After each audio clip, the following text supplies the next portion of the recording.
छन् यहाँको आयोगले त्यो आधिकारिक सूचनाहरू देला तथापि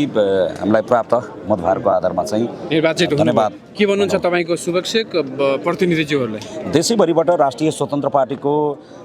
ऐतिहासिक महाधिवेशनमा देशैभरिबाट साथीहरू आउनुभयो त्यो देशैभरि पार्टीका नेताहरू हुनुहुन्थ्यो उहाँहरू त्यो पार्टीका नेताहरू भएको कारणले गर्दाखेरि पार्टीका साथीभाइले चाहिँ अझै थप मजबुत भएर जानलाई अझै थप संयमित भएर जानलाई अझै थप बलियो भएर जानलाई वा भोलि यो देशको यो पार्टीको भाग्य र भविष्य चाहिँ हाम्रो हातमा सुम्पिएर जानुभएको छ। यसको लागि म सबै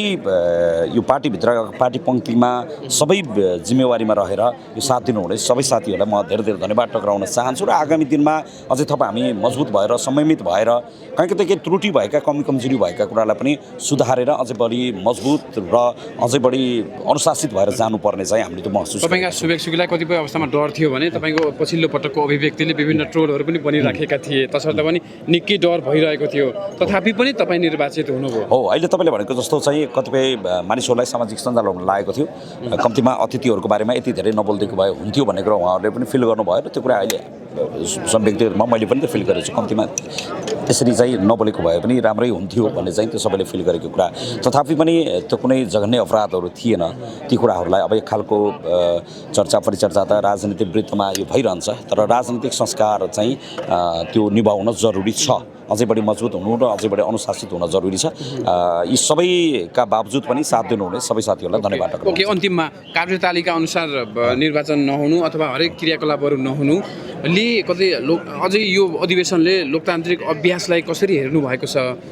यो कसरी आगामी दिनमा पनि पार्टी ठुलो छ यो ठुलो पार्टीमा ठुलो साथीहरूको बिचमा यो व्यवस्थापनमा कहीँ कतै केही कमी कमजोरी हुने कुरालाई अस्वाभाविक मान्न सकिँदैन तर तथापि फेरि केही व्यवस्थापकीय केही त्रुटिहरू केही अब गर्दै गर्दा पनि केही कुरा चाहिँ कमी कमजोरी हुँदै गर्दा देशभरिका साथीहरूले पाउनु भएको यो दुःखको लागि चाहिँ हामी आयोजक हामी योभन्दा अघिल्लो कमिटीको पनि हामी केन्द्रीय सदस्य नै थियौँ हामी नै आयोजक हुनुको नाताले हामी क्षमा प्रार्थी छौँ।